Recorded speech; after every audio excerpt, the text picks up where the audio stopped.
Overloading ಇದರಲ್ಲಿ ಒಂದು MCQ plus 5 marks. So totally 6 ಮಾರ್ಕ್ಸಿನ ಕ್ವಶನ್ ನಿಮಗೆ ಇದರಲ್ಲಿ ಬರುತ್ತೆ. So 1 marks. So definition function overloading 2 or more functions ಯಾವ ಒಂದು MCQ ಇರುತ್ತೆ, ಅದು ಮಾಡೆಲ್ ಪೇಪರಲ್ಲಿ ಡಿಸ್ಕಸ್ ಮಾಡೋಣ. ಇಲ್ಲಿ 2 ಆರ್ ಮೋರ್ ಫಂಕ್ಷನ್ಸ್ ಯಾವ same name but differ in the number of argument. So ಇಲ್ಲಿ 5 ಮಾರ್ಕ್ಸಿಗೆ need or for function overloading, ಇದು ನಿಮಗೆ 5 ಮಾರ್ಕ್ಸಿಗೆ. ವಾಟ್ ಈಸ್ ಫಂಕ್ಷನ್ ಓವರ್ಲೋಡಿಂಗ್ ಕೇಳ್ಬೋದು, ಮತ್ತು need of function overloading. So ಇಲ್ಲಿ 4 ಪಾಯಿಂಟ್ ಇದೆ. Executed faster, easier to understand, maintenance is easy, easier interface, ಇದು 4 ಆಯ್ತಾ ಪಾಯಿಂಟು. ಆಮೇಲೆ ಒಂದು ಡೆಫಿನೇಷನ್ ಈ ಥರ ಕೇಳ್ಬೋದು. Syntax, return type argument list, function body, int product, int A ಕಮ ಇಂಟ್ ಬಿ ಕಮ int C. Next inline function ಅಂತ ಕಾಣುತ್ತೆ ನೋಡಿ ನಿಮಗೆ.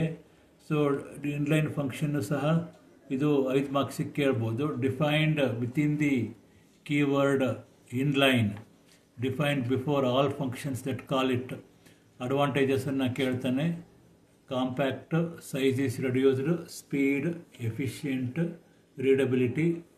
Friend function that has access to both private and protected members. Friend function characteristics ಮತ್ತು inline characteristics ಮುಂದೆ ಅದನ್ನು discuss ಮಾಡಬೇಕು. ಇದು ಓನ್ಲಿ ಫಾರ್ ಪಾಸಿಂಗ್, ಈಗ ಅಷ್ಟೇ ಮಾಡಿದ್ದು. ಆಮೇಲೆ ಮಾಡೆಲ್ ಪೇಪರ್ ಮಾಡಬೇಕಾದ್ರೆ ನಿಮ್ಗೆ ಅದ್ರ ಬಗ್ಗೆ ಡೀಟೇಲ್ ಆಗಿ ಇನ್ನೂ ಗೊತ್ತಾಗುತ್ತೆ. ನೆಕ್ಸ್ಟ್ ಇಲ್ಲಿ ಕನ್ಸ್ಟ್ರಕ್ಟರ್ ಮತ್ತು ಡಿಸ್ಟ್ರಕ್ಟರ್ಸ್, ಇದು ನಿಮಗೆ ಟೋಟಲಿ 8 ಮಾರ್ಕ್ಸಿಗೆ ಬರುತ್ತೆ. ಒಂದು MCQ, ಇನ್ನೊಂದು 2 + 5 2 ಮಾರ್ಕ್ಸಿಂದು, ಒಂದು 5 ಮಾರ್ಕ್ಸಿಂದು. ಸೊ ಇಲ್ಲಿ 1 ಮಾರ್ಕ್ಸ್ MCQ ಕನ್ಸ್ಟ್ರಕ್ಟರ್ನ ಎಲ್ಲಿ ಡಿಕ್ಲೇರ್ ಮಾಡ್ತೀವಿ, ಅಥವಾ 2 ಮಾರ್ಕ್ಸಿಗೆ ವಾಟ್ ಈಸ್ ಡಿಫಾಲ್ಟ್ ಕನ್ಸ್ಟ್ರಕ್ಟರ್ ಅಂದ್ರೇನು, ಅಥವಾ ಸಿಂಬಲ್ಸ್ ಯೂಸ್ಡ್, ಅಥವಾ ಡಿಸ್ಟ್ರಕ್ಟರ್ ಸಿಂಬಲ್ಸ್ ಯೂಸ್ ಏನು ಮಾಡ್ತೀವಿ, ಅಥವಾ 5 ಮಾರ್ಕ್ಸಿಂದು ರೂಲ್ಸನ್ನು ಕೇಳ್ಬೋದು. So definition a special member function that is use to in class to initialize the object of a class automatically. So constructor name is same name as that of the class. Syntax class name, private public class name ನೋಡಿ, ಎರಡು same ಇರಬೇಕು. Class name ಮತ್ತು ಇಲ್ಲಿ ಒಳಗಡೆ ಇರೋ function ಎರಡು ಇದ್ದರೆ ಅದು ನಿಮ್ಮ ಕನ್ಸ್ಟ್ರಕ್ಟರ್ ಅಂತ ನಮ್ಗೆ ಗೊತ್ತಾಗುತ್ತೆ. ಎಕ್ಸಾಂಪಲ್ ಕ್ಲಾಸ್ ಸಮ್, ಒಳಗಡೆ ಪಬ್ಲಿಕ್ಕಲ್ಲಿ ಸಮ್ ಅಂತಿದೆ, ಸೇಮ್ ನೇಮು ನೋಡ್ಕೊಳ್ಳಿ. ರೂಲ್ಸ್ ಕಾಣ್ತಾ ಇದೆ ನಿಮಗೆ. ರೂಲ್ಸ್ ಏನಿದೆ, same name as class name, no return type, declared in public, ಇದು ಸಹ MCQ ಕೇಳ್ತಾರೆ.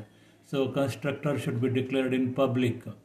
ಸೊ ಅಥವಾ same name as class name. So ಎಲ್ಲದೂ ಕರೆಕ್ಟಾಗಿ ಕಲಿಬೇಕು. Invoked automatically refers the address. ಇಲ್ಲಿ ನ್ಯೂ ಮತ್ತು ಡಿಲೀಟ್ ಆಪ್ರೇಟರ್ನ ಯೂಸ್ ಮಾಡ್ತೀವಿ. 6 ಪಾಯಿಂಟ್ ರೂಲ್ಸನ್ನು ಕರೆಕ್ಟಾಗಿ ಕಲಿಬೇಕು. ಟೈಪ್ಸ್ ಆಫ್ ಕನ್ಸ್ಟ್ರಕ್ಟರ್ ನಿಮಗೆ ಕೇಳ್ಬೋದು 2 ಮಾರ್ಕ್ಸಿಗೆ. Mention the types of constructor. So default constructor, parameterised constructor, copy constructor. Default, ಈಗ ಅದ್ರ ಬಗ್ಗೆ ಡಿಟೇಲ್ ಆಗಿ ಮಾಡೆಲ್ ಪೇಪರಲ್ಲಿ ಬಂದಾಗ ಡಿಸ್ಕಸ್ ಮಾಡೋಣ. ನೆಕ್ಸ್ಟ್ ಡಿಫಾಲ್ಟ್ ಕನ್ಸ್ಟ್ರಕ್ಟರಲ್ಲಿ which does not accept any argument, 0 argument. Constructor can be invoked by explicit call, implicit call, equal operator.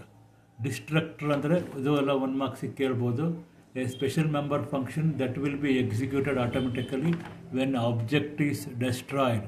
Symbol ನೋಡ್ಕೊಳ್ಳಿ, ಈ ಸಿಂಬಲ್ಲು ಪ್ಲಸ್ ಕನ್ಸ್ಟ್ರಕ್ಟರ್ಗೆ ಸಿಂಬಲ್ಸನ್ನು ಸಹ ಇದೆ ನಮಗೆ. ಕನ್ಸ್ಟ್ರಕ್ಟರ್ ಸಿಂಬಲ್ಲು ನೀವು ಅದು ಸಹ ಕಲಿಬೇಕಾಗತ್ತೆ. Destructor symbol and there is no symbol, sorry.